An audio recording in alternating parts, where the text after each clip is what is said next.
하나님의 말씀을 받겠습니다. 두 군데의 말씀인데요. 먼저 호세아서 11장 8절에서 9절의 말씀, 그리고 예레미야가 3장 31절에서 33절의 말씀, 두 군데의 말씀을 함께 읽으며 마음에 받도록 하겠습니다. 먼저 호세아서 11장 8절에서 9절의 말씀, 구약성경 1267쪽 근처에 있습니다. 화면에도 나와 있습니다. 두 절의 말씀 함께 합독하며 우리의 마음에 받겠습니다. 함께 있습니다.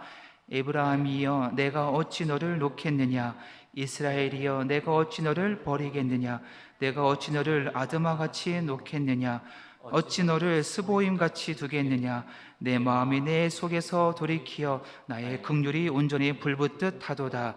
내가 나의 맹렬한 진노를 나타내지 아니하며 내가 다시는 에브라임을 멸하지 아니하리니 이는 내가 하나님이요 사람이 아님이라. 내 가운데 있는 거룩한 이니 진노함으로 내가 임하지 아니하리라. 아멘.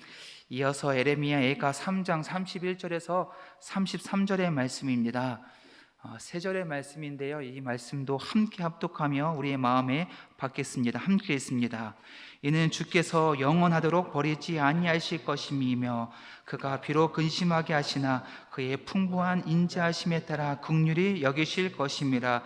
주께서 인생으로 고생하게 하시며 근심하게 하심은 본심이 아니시로다. 아멘. 하나님의 말씀입니다. 아멘. 오늘도 주님의 임재가 이 예배하는 이 자리 가운데, 특별히 우리 10년 가운데 하나님의 거룩한 임재가 가득하기를 간절히 소망합니다. 온 세상이 다시 옷을 입기를 시작했습니다. 옷을 입어요. 흑백 세상에서 화려한 색을 입혀주는 봄이 시작되었습니다. 본격적인 봄이 찾아왔습니다. 우리도 인생의 겨울을 지나 이제 새롭게 다시 시작하는 부활의 아침을 지난 주간에 맞이했습니다. 너무도 감사했죠. 부활주일 이른 아침부터 저녁 늦은 그 시간까지 우리 성도님들의 갖가지 그 손과 발 헌신을 통해서 부활하신 주님의 이름을 온전히 찬양했습니다. 우리의 찬양에 기뻐 받아주실 줄을 믿습니다. 그래서 그 부활의 소망을 주신 주님께 다시 한번 감사드립니다.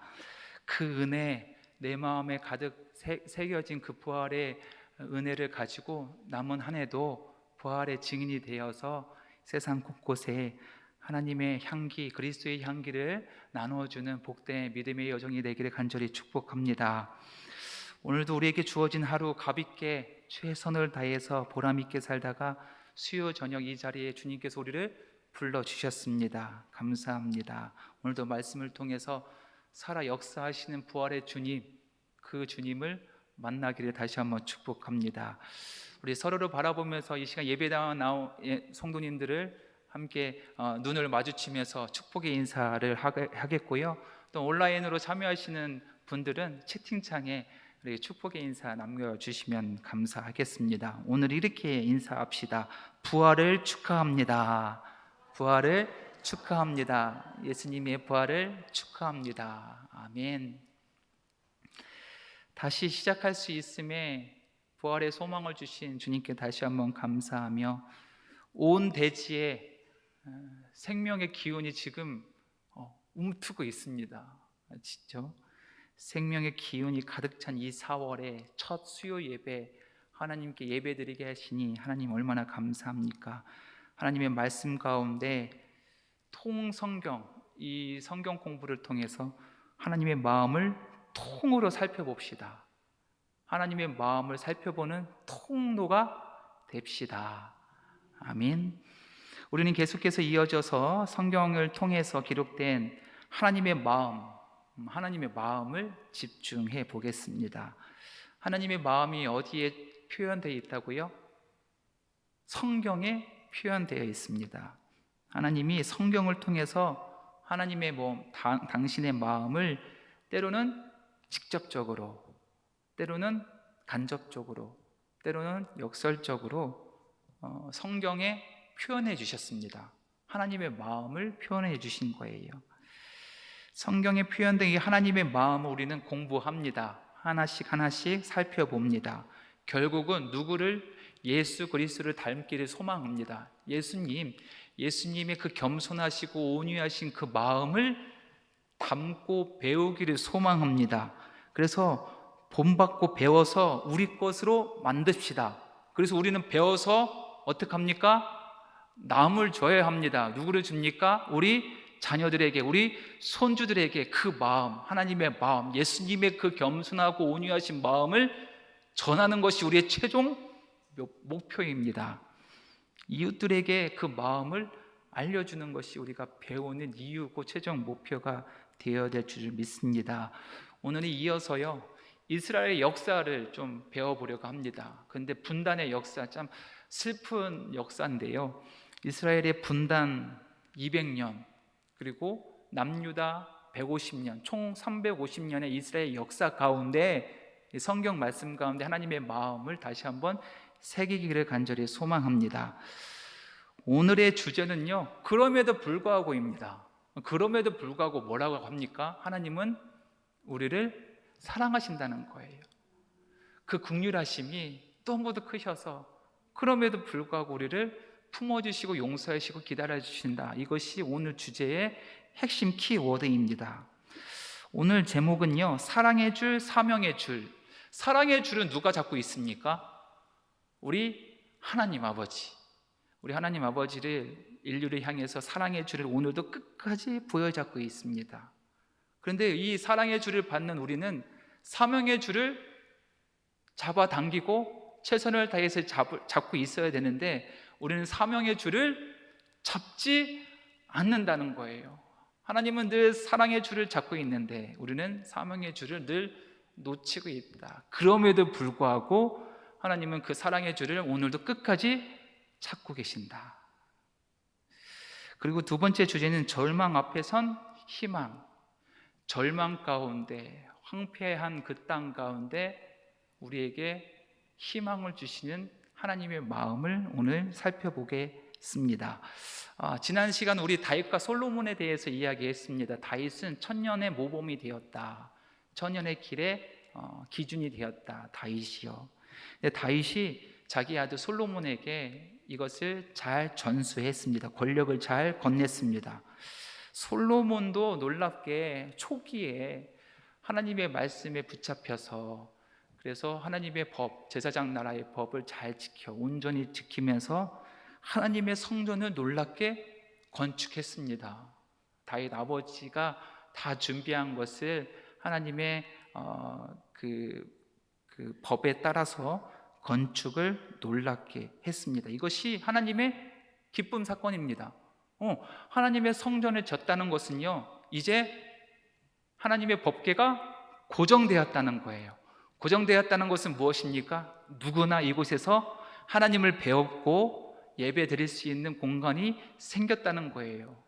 지금까지 시내산부터 옮겨 지냈던 이 법궤가 이제 고정되었다. 하나님의 성전이 고정되었다. 누구나 와서 하나님의 얼굴을 배울 수 있다. 이것이 하나님의 기쁨 사건이었습니다. 그런데 솔로몬은 후반부에서 어떻게 합니까? 마음이 흔들립니다. 여러 국제 관계를 최선을 다하려고 했습니다. 그런데 하나님의 방식이 아니었어요. 제사장 나라의 법이 아니라 경영을 어떻게 제국 경영 방식을 선택했습니다. 제사장 나라의 경영 방식이 아니라 어떤 제국, 이 제국들이 펼쳐지는 경영 방식을 중후반에 솔로몬을 손을 댔어요. 그래서 이 여파로 예루살렘의 수많은 이방 여인들을 찾아옵니다. 결혼합니다. 전력 결혼을 합니다. 그래서 이 공주들이 솔로몬의 마음을 흔들기를, 수많은 공주들이 솔로몬의 마음을 흔들기를 시작합니다. 솔로몬의 마음이 흔들렸을까요? 흔들렸어요. 이방 공주들이 가져오는 이방의 모든 우상들이 하나님의 그 아름다운 성전에 가득하게 된 거예요. 후회했습니까? 솔로몬? 후회했습니다. 말년에 후회해서 마지막 남긴 말씀이 무엇입니까? 전도서입니다. 하나님 없는 것은 다 헛되고 헛되다. 하나님이 내 삶의 주인이 되어주지 않는 인생은 헛된 인생이다 라고 청년 때에 다시 돌아오기를 솔로몬은 전도서를 통해서 교훈을 남겼지만, 이 하나님의 법에 어긋난 이 정치 때문에 한 나라가 두 개의 나라로 갈라지는 아픔을 겪어야 했습니다. 한 민족이 두 국가로 나뉘어진 민족 분단 상황을 초래하게 되었습니다. 그래서 12지파, 이스라엘은 총 12지파였는데 10지파와 북쪽에 있는 10지파, 북이스라엘과 2지파, 남쪽에 있는 이 남유다 2지파가 이렇게 남과 북으로 갈라지는 이 분단의 역사가 200년 동안 지속되었습니다.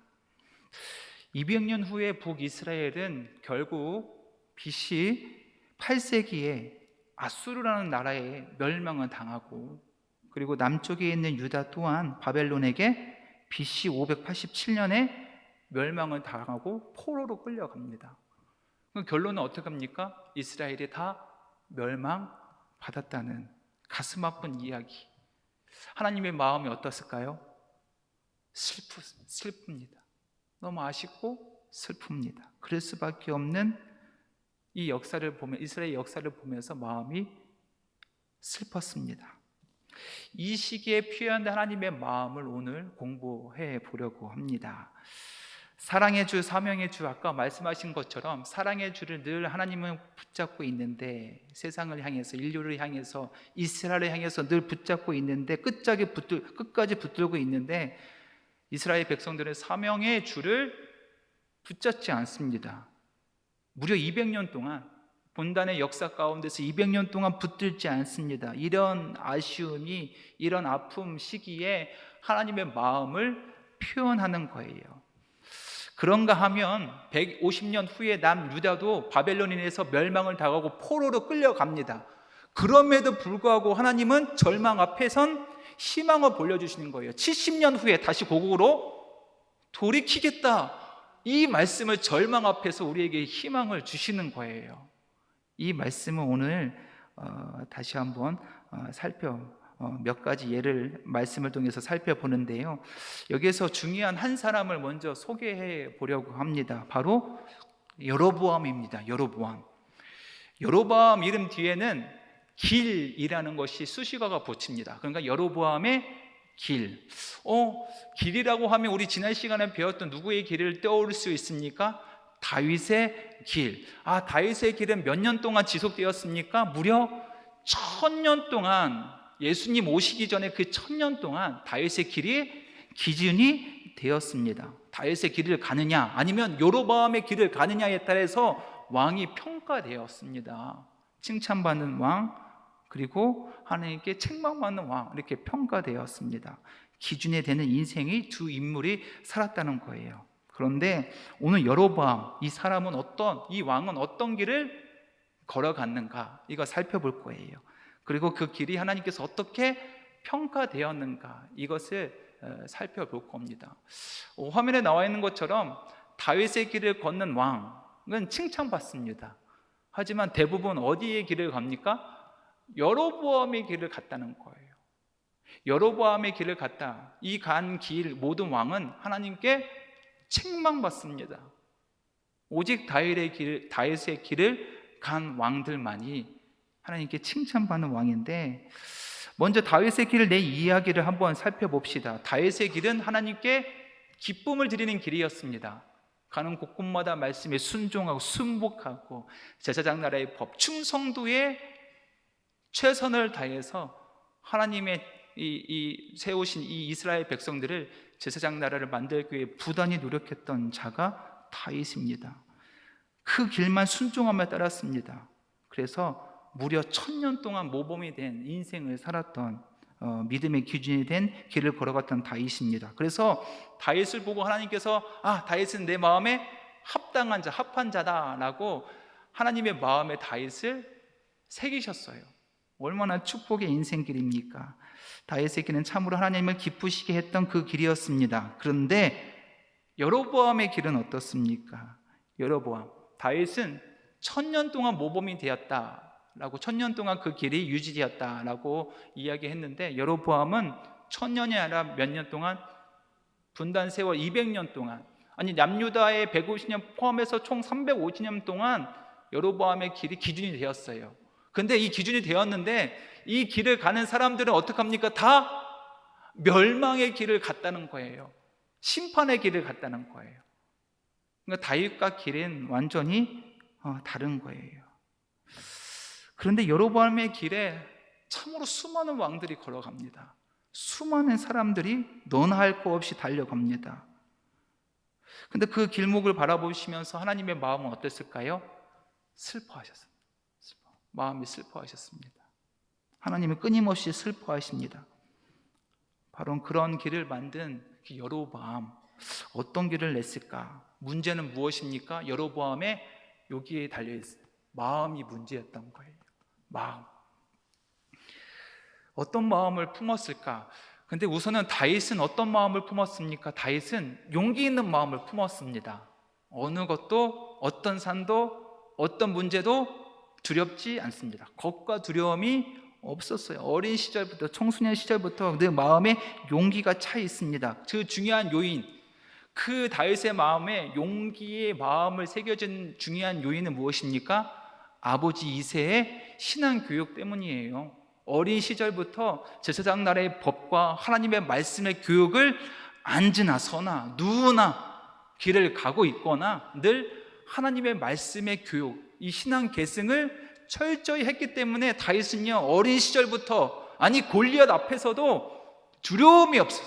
두려움이 없어요. 늘 마음에 용기가 있습니다. 하나님의 말씀에 붙잡혔습니다. 다윗은 제사장 나라의 교육을 아버지 이새에게 잘 받음으로 제사장 나라를 늘 마음에 새기는 기회를 늘 누리며 살았습니다. 따라서 어떤 큰 산이 와도, 아니 골리앗 앞에서도 겁과 두려움이 없이 당당하게 여호와 하나님의 이름을 외칠 수가 있었습니다. 그리고 다윗은 이후에 솔로몬, 자기의 아들 자녀들 솔로몬에게도 이 신앙 교육을 했을까요? 했습니다. 자기 때 다윗이 아버지 이새에게 받은 이 신앙 교육을요, 제사장 나라의 이 법을요, 이 규례를요, 우리 솔로몬에게, 다음 세대에게도 계승했어요. 최선을 다해서 신앙 교육 시켰습니다. 그래서 솔로몬이 20세에 그 어린 나이에 이 큰 이스라엘을 왕이 되었을 때 첫 번째 그게 한 행동이 무엇입니까? 제사, 기도한 거예요. 하나님 앞에 무릎 꿇은 거예요. 목숨을 걸고 제사한 거예요. 1000번째 예배를 한 번도 피하지 아니하고 목숨을 건 1000번의 제사를 그 자리에서 드렸다는 거예요. 그 마음 속에 하나님의 마음이 심겨지지 않았으면, 어린 시절부터 심겨지지 않았으면 이것이 가능하지 못했어요. 그래서 1000번제를 통해서 그 마음에 놀라운 하나님의 마음을 담았습니다. 그것이 지혜입니다. 듣는 마음, 그 지혜를 얻었습니다.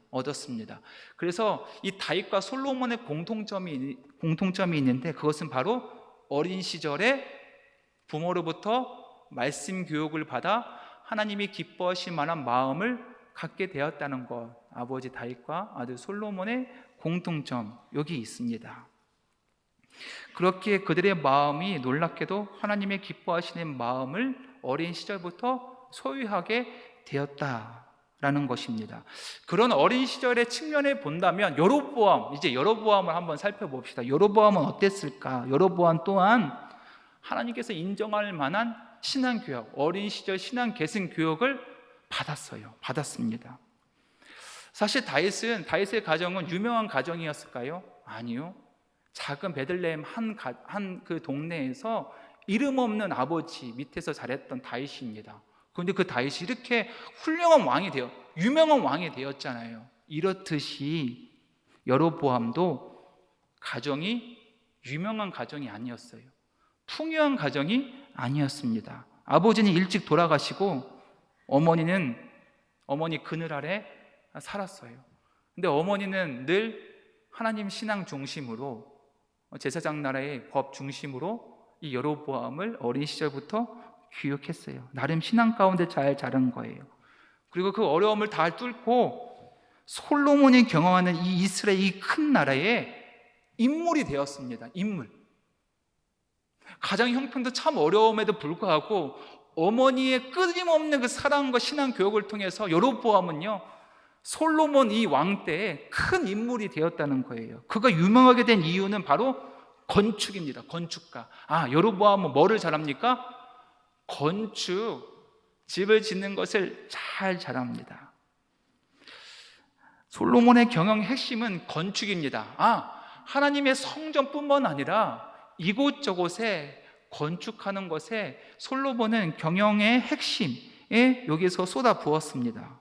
그런데 여로보암이 승승장구하였습니다. 무엇 때문에? 건축가였어요.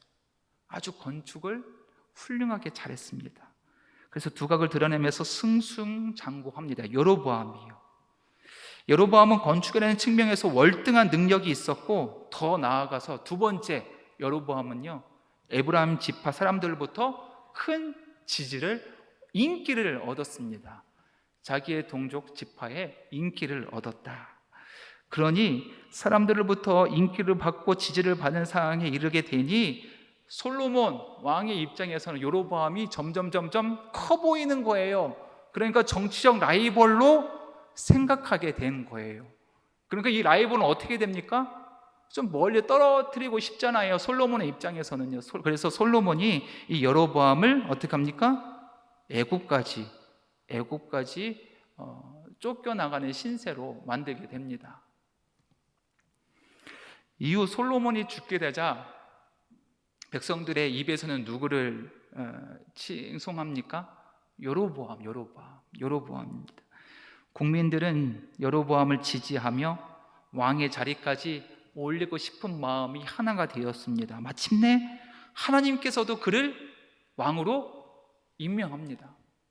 여로보암이 하나님께서 임명했기 때문에 여로보암이 이스라엘의 왕이 되는 거예요. 북이스라엘의 왕이 되는 거예요. 그러면서 하나님께서 당부하십니다. 당부하시는 내용이 이것입니다. 내 종 다윗과 같은 마음을 끝까지 품어다오. 뭐라고 합니까? 다윗과 같은 길을 끝까지 걸어가라. 내가 너를 왕으로 임명할 테니 다른 거 보지 말고 다윗이 걸어갔던 그 길을 끝까지 걸어가라 라고 부탁합니다. 열왕기상 11장 38절의 말씀, 하나님의 약속의 말씀인데요, 여기 빈칸 채우기도 있습니다. 우리 함께 읽으면서 빈칸을 한번 없애봅시다. 내가 만일 내가 명령한 모든 일에 순종하고 내 길로 행하며 내 눈에 합당한 일이 하며 누구와 같이? 내 종 다윗이 행함 같이 내 율례와 명령을 지키면 내가 너와 함께 있어 내가 다윗을 위하여 세운 것 같이 너를 위하여 견고한 집을 세우고 이스라엘을 내게 주리라. 아멘. 즉 다윗의 아들 솔로몬처럼 처음에는 잘 가다가 끝에 이렇게 곁길로 빠지지 말고 어떻게 끝까지 다윗의 길을 걸어가면 다윗의 역사, 이 제사장 나라의 역사를 내 손에 쥐어주겠다, 책임져 주겠다라고 여로보암에게 하나님께서 당부하십니다. 그래서 여로보암이 북이스라엘의 왕이 되었습니다. 그런데 북이스라엘의 지파는 몇 지파였을까요? 10지파예요. 남유다는 몇 지파입니까? 2지파입니다. 경제적으로 군사적으로 어디가 더 큽니까? 북이스라엘이 더 큽니다. 5배나 숫자적으로 5배나 더 큽니다. 땅도 크고요, 경제적으로 국방력으로도 더 큽니다. 이 더 큰 나라에 여로보암이 왕이 되었다는 거예요. 소중한 약속을 받은 여로보암, 그의 선택은 어땠을까요? 잘 갔을까요? 그 나라의 왕이 된 상황에서 여로보암의 마음은 과연 무슨 마음을 품었을까요? 제사장 나라의 법에 보면 모든 이스라엘 백성들은 예루살렘 성전에 1년에 3차례 3개의 명절을 지키러 하나님의 얼굴을 뵈러 와야 된다. 어디예요? 예루살렘 성전에. 유월절, 칠칠절, 초막절, 이 3개의 이스라엘 명절에 꼭 1년에 3차례씩 하나님의 얼굴을 배우러 어디로 와야 됩니까? 예루살렘 성전에 와야 합니다. 근데 북쪽에 있는 10지파 사람들이 예루살렘 성전에 가려면 어디로 가야 되나요? 남쪽에 있는 유다, 남유다에 예루살렘 성전이 있잖아요. 거기로 국경을 넘어야 했습니다. 여로보암이 마음에 이렇게 걱정이 생겼습니다. 혹시 내 백성들이 저 남유다에 가면 남쪽 왕에게 마음에 뺏기지 않을까?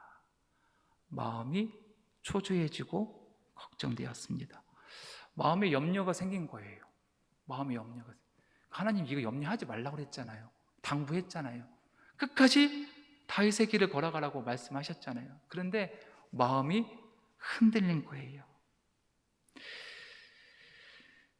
부탁했지만, 하나님의 당부했지만 여로보암의 마음에는 그 당부가, 부탁이 점점 사라지기 시작합니다. 그리고 결국 여로보암은 제사장 나라의 법, 모세의 법을 어겨요. 그리고 자신이 법을 만듭니다. 갈 곳 없어. 저 멀리 예루살렘 성전까지 갈 곳 없어. 내가 북이스라엘에 이 제단을 세울게. 나 건축 잘해. 내가 건축하면 뛰어난 왕이지 않느냐. 내가 단과 베델에 아주 근사한 멋있는 제단을 쌓을게 라고 이야기합니다. 그리고 6월절, 77절, 초막절 그날 안 지켜도 돼. 내 생일 지켜. 내 생일에 명절 지켜. 괜찮아. 하나님이 다 용서해 주실 거야. 자신의 마음대로 백성을 다스릴 정치적 종교 의식을 자신의 손으로 만들어냅니다. 하나님 기뻐하셨을까요? 하나님 기뻐하지 않으셨습니다. 제사장 나라의 법은 절대로 그 누구도 손댈 수 없습니다. 없어요. 예수님 오시고 나서 그 법이 사라지고 없어졌지만 그 전까지는 이 제사장 나라의 법은 누구도 손댈 수 없습니다. 근데 누가 손댔습니까? 여로보암이 제사장 나라의 그 법을요 자신의 정치적 도구로 이용해서 자신이 이렇게 병영하고 만든, 그럴듯하게 만든 거예요. 보기에는 그럴듯하지만 그 마음에는 하나님의 마음, 사랑하는 마음, 그 정신이 없습니다. 모세의 법과 상관없는 나라를 만들기 시작했습니다. 전혀 상관없는 나라가 돼요. 마침내 제사장 나라를 자신의 정치적 사유화로, 도구로 사용하게 된 것이에요. 결국 이것이 여로보암의 망하게 된 길이 되었던 거예요. 하나님의 법 온전히 끝까지 행해라라는 하나님의 당부를 어기고 자신의 마음으로, 자신의 손으로 그 길을 만든 거예요. 그 길을 따르는 모든 왕들은 악한 왕으로 하나님께 평가받았습니다. 여로보암 왕조를 뒤를 이어서 오므리 왕조, 예후 왕조, 북이스라엘의 모든 왕들이, 여로보암의 길을 거는 모든 왕들이 하나님께 부정하다, 악한 왕이다 평가되었습니다. 그대로 여로보암을 따라하는, 그래서 여로보암의 길을 가는 모든 백성들은 멸망의 길을 빠지게 되는 거예요. 이 이야기를 바로 아모스, 호세아가 오늘 말씀하고 계시는 겁니다. 아픈 말씀이죠. 참 슬픈 이야기입니다. 그럼에도 불구하고 이 말씀 가운데 우리에게 도전을 주시는 하나님의 말씀입니다. 우리 첫 번째 타이틀입니다. 사랑의 줄, 사명의 줄. 어떤 주제에 있는지 한번 여기 화면에 나와 있습니다. 함께 읽어보겠습니다. 시작. 200년간 고멜 같은 북이스라엘을 바라보시며 국류를 다짐하시는 하나님의 사랑의 줄, 사명의 줄. 호세아는요 고멜이라는 여인과 결혼합니다. 고멜은 어떤 여인입니까? 음란한 고멜, 음란한 여인입니다. 그럼에도 불구하고 호세아는 신실한 남편입니다.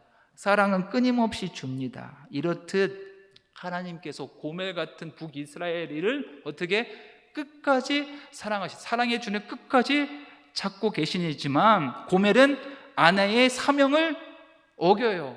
지키지 않습니다. 북이스라엘 마찬가지도 사명의 줄을 놓아버린다는 거예요. 결국 어떻게 됩니까? 아수르에게 멸망을 받습니다. 멸망시키는 거예요. 호세아, 아모스, 이사야를 통해서 하나님께서 그 마음을 표현하시는데요. 이를테면 고멜이라는 음란한 여인이 진실한 남편 호세아에게 아낌없는 사랑을 받았는데, 너희들도 그렇게 사랑을 받았는데 왜 배신하느냐 이거예요. 사명의 줄을 왜 놓느냐 이거예요. 그러면서 그럼에도 불구하고 하나님은 그 사랑의 줄을 붙잡고 계신다. 그 사랑의 줄이 바로 긍휼이라는 것입니다. 호세아서 말씀 11장 8절에서 9절 말씀인데요, 잘 나와 있습니다. 이 말씀도 저 함께 읽으면서 이 빈칸을 한번 채워보겠습니다. 함께 읽습니다. 에브라임이여 내가 어찌 너를 놓겠느냐, 이스라엘이여 내가 어찌 너를 버리겠느냐, 내가 어찌 너를 아드마같이 놓겠느냐, 어찌 너를 스보엠같이 두겠느냐, 내 마음이 내 속에 돌이키어 나의 긍휼이 온전히 불붙듯 하는다. 너는 나에게 배신하고 떠나가지만 여로보암의 길을 걸어가지만 나는 그 사랑의 줄을 꼭 붙잡고 있는다. 하나님의 긍휼이 어떻게 온전히 불붙듯 한다. 버리겠다는 거예요? 아니에요. 북이스라엘 백성이 아무리 패역해도 하나님은 끝까지 긍휼로 품어주시겠다는, 그럼에도 불구하고 품어주시겠다는 하나님의 놀라운 진리의 사랑의 음성입니다. 너를 어떻게 놓겠느냐? 너를 어찌 버리겠느냐? 내 사랑하는 이들을 내가 어찌 버리겠느냐? 그러니까 하나님의 마음은 나의 긍휼이 온전히 불붙듯 하기에 너를 절단코 버릴 수가 없다는 거예요. 그래서 지난 200년 이 분단, 이 이스라엘 역사 가운데 한 번도 이스라엘을 하나님께서 버린 적이 없다. 왜냐하면 하나님의 마음에는 뭐가? 긍휼이 온전히 불붙듯 하기 때문에 하나님은 절대로 그들을 버리지 않고 끝까지 품어주신다. 그러니까 북이스라엘의 대표되는 지역이 사마리아예요. 사마리아. 예수님 당시에도 예수님의 복음이 어디까지 전해야 됩니까? 온 유대와 사마리아와 땅끝. 예수님도 마찬가지. 사마리아는 결단코 버리지 않으시. 예수님도 하나님의 그 긍휼하신 마음을 대신해서 예수님 시대에도 그 말씀을 대언하고 우리에게 주시는 것입니다. 사마리아를 향한 예수님의 마음, 하나님의 마음, 긍휼한 마음 우리는 느낄 수가 있습니다. 근데 북이스라엘 200년 만에 안타깝게 멸망당합니다. 끝내 멸망당합니다. 아수르에게 완전히 멸망당하고 이제 뭐만 남았습니까? 북쪽에 있는 남유다도 150년 만에 BC 587년에 바벨론에 멸망당합니다. 멸망당해요. 이유는 무엇입니까? 다윗의 길을 걷지 않기 때문에, 여로보암의 길을 걷고 있기 때문에 남유대의 왕들도 하나님께 심판을 받는 거예요. 멸망을 당하는 거예요. 바벨론으로 넘겨가요. 이 처참한 상황까지 처해 있습니다. 이때 등장한 인물이 있는데 예레미야입니다.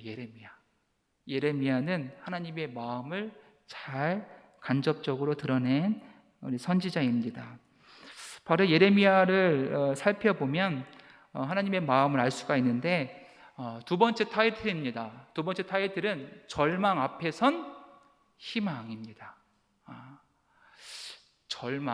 절망을 주시기엔 하나님의 본심이 아니라 그럼에도 불구하고 그 앞에 뭐를 심겨 놓으셨습니까? 희망을 주셨다는 거예요.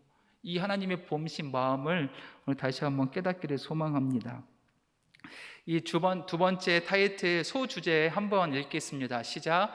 성전이 불타는 절망 앞에서 오히려 하나님의 본심이 새 언약, 마음 언약이라고 외치는 예레미야의 희망 선언. 예레미야와 예레미야의 예가를 통해서 오늘 하나님의 마음을 다시 한번 살펴보기를 소망합니다.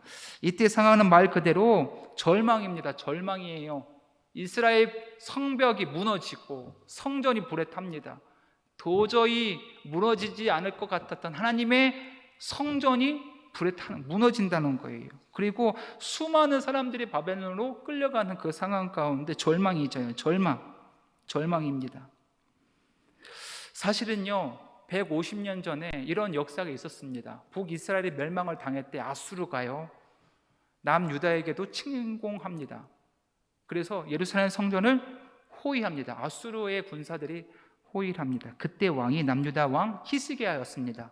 근데 이 히스기야의 왕은 세상과 군사와 다른 거에 눈을 돌리지 아니하고 어떻게 하나님 앞에 엎드렸습니다. 하나님 도와주옵소서. 이 상황을 어찌할 수 없습니다. 하나님께서 해 주셔야 합니다. 무릎 꿇고 기도드렸더니 하나님께서 성을 포위한 18만 5천 명의 아수르의 군사들을 물리쳐 주세요.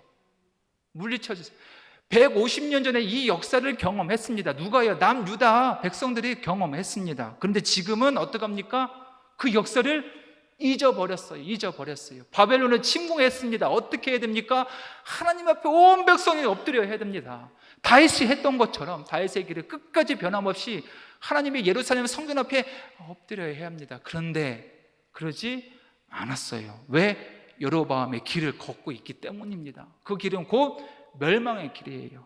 그래서 결국은 예루살렘의 성전이 불에 타고 무너지고 결국 수많은 젊은이들이 바벨론으로 끌려가게 되었다. 사진을 보면 눈물의 예언자, 눈물을 흘리는 예레미야 한번 보십니까? 눈물의 대표적인 선지자입니다. 왜? 눈물을 너무 많이 흘렸기 때문에 그 눈에도 눈물이 멈추지 않았습니다. 왜? 이 상황 가운데, 어찌할 수 없는 상황 가운데 마음 아파 눈물을 흘리는, 근데 그 눈물이 무엇입니까?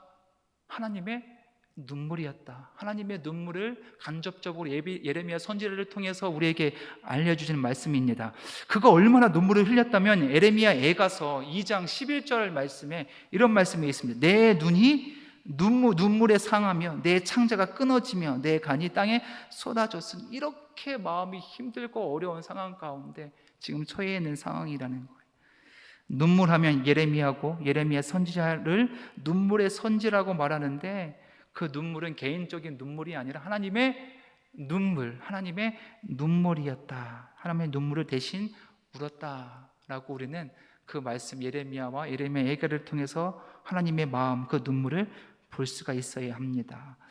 바로 이렇게 울면서 예레미야는 어떤 고백을 썼느냐? 에카 눈물의 고백입니다. 울면서 쓴 책이 예레미야 애가서입니다. 그러니까 예레미야 애가는요, 노래 형식으로 쓴 거예요. 너무 슬퍼서 슬픈 노래를 부르는 거예요. 하나님, 내가 어찌할 수 없는 자신의 심정을 예레미야는 슬픈 노래를 풀며 이 표현을 하는 거예요. 예레미야 애가 3장 31절에서 33절, 오늘 말씀의 본 주제이기도 합니다. 이 말씀 함께 읽으면서 빈칸 한번 제하겠습니다. 함께 읽습니다.